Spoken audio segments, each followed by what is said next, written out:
उत्तराखंड प्रकृति की अमूल्य धरोहर है। इसी धरोहर के आंचल में कुमाऊं के प्रवेश द्वार हल्द्वानी शहर में श्रीमद् भागवत कथा ज्ञान गंगा का आयोजन 30 अक्टूबर से होने को जा रहा है। कथा को लेकर के समूचे कुमाऊं मंडल में व्यापक तैयारियां आयोजित हो रही हैं और इस कथा के संयोजक और आध्यात्मिक जगत के विराट पुरुष महात्मा सत्यबोधानंद महाराज जी इस समय राष्ट्रीय न्यूज चैनल लाइव टीवी के साथ हैं। मिलते हैं महाराज जी से और जानते हैं कि श्रीमद् भागवत कथा को लेकर के क्या क्या रणनीति है, क्योंकि भागवत हृदय भगवान का सब ज्ञान का शुभ सार है। इस भागवत से ही तो चल रहा संसार है और संसार में भागवत ज्ञान के प्रसारण के लिए स्वामी सत्य बोधानंद महाराज जी का विशेष योगदान समय समय पर रहता है। आइए मिलते हैं महाराज जी से। महाराज जी आपका बहुत बहुत स्वागत है और आपसे जानना चाहेंगे कि जो 30 अक्टूबर से श्रीमद् भागवत कथा ज्ञान यज्ञ का आयोजन होने जा रहा है, उस कथा को लेकर क्या क्या व्यापक रणनीतियाँ हैं? हम 30 तारीख को हम सुबह 9 बजे मंगल कलश यात्रा निकालेंगे जी, बहुत सुंदर। और मंगल कलश यात्रा की भव्य तैयारी की जा रही है और सभी भक्त समाज कार्यकर्ता संत महात्मागण इसमें लगे हुए हैं।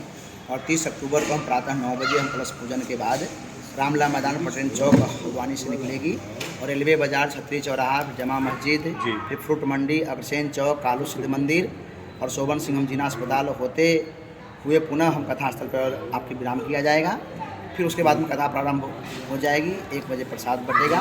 उसके बाद 31 से जो 5 नवंबर तक 1 बजे से 5 बजे तक फिर नियमित रूप से कथा का वाचन होगा।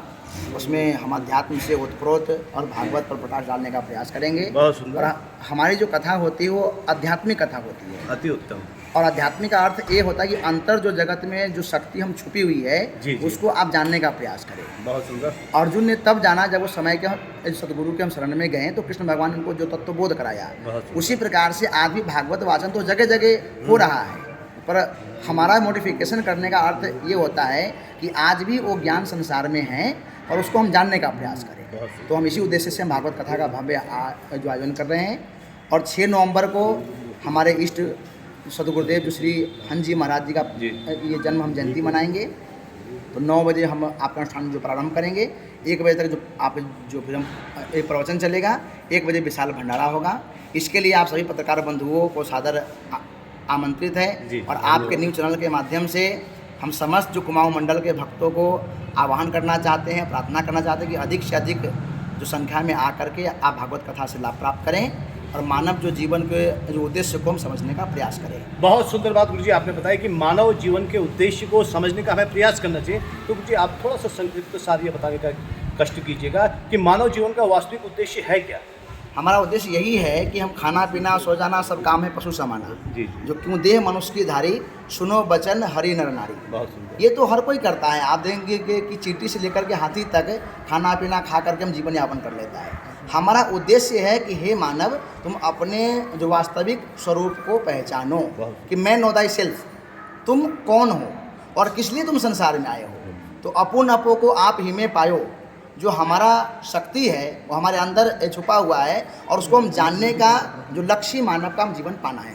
बहुत सुंदर बात आपने गुरुजी बताई, अपना अमूल्य समय दिया कि मानव जीवन का लक्ष्य परमात्मा को प्राप्त करना है, क्योंकि ज्योतिर्मा ही तेल है कुछ ऐसी कहावत है। आग तेरा साई है तो जाग सके तो जाग। बहुत सुंदर बात आपने कही और मानव जीवन के मूल उद्देश्य में प्रकाश डाला, अपना अमूल्य समय प्रदान किया। इसके लिए आपका बहुत बहुत धन्यवाद। और एक अंतिम प्रश्न के साथ कि भागवत कथा का जो पूरा सार है, क्योंकि और ग्रंथ हमें जीना सिखाते हैं कि सुना है कि भागवत मरना सिखाती है, तो मनुष्य को मरने के लिए किस प्रकार तैयार रहना चाहिए? एक्चुअल क्या है भागवत में, आप सब जो सुनते हैं कथा को कि परीक्षित को हम 7वें दिन हम दक्ष नाग जो डसने वाला था और 88,000 जो ऋषि मुनि आए सब कथा सुना रहे हैं, सत्संग कर रहे हैं, प्रवचन कर रहे हैं, ज्ञान यज्ञ कर रहे हैं, पर उसको शांति नहीं मिली।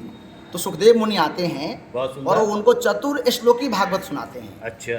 और जब श्लोकी भागवत का जब बोध हुआ तब परीक्षित जो भय मुक्त हो चुका और उनको जो समझ में आया कि 7 ही दिन में सबको विदा होना है, 8वां दिन किसी के लिए भी नहीं है। तो इसी 7 दिन के अंदर में हम भी परीक्षित बन करके परिजोर इच्छितः, जो दूसरे के इच्छाओं को जान करके और मरना सीख जाए।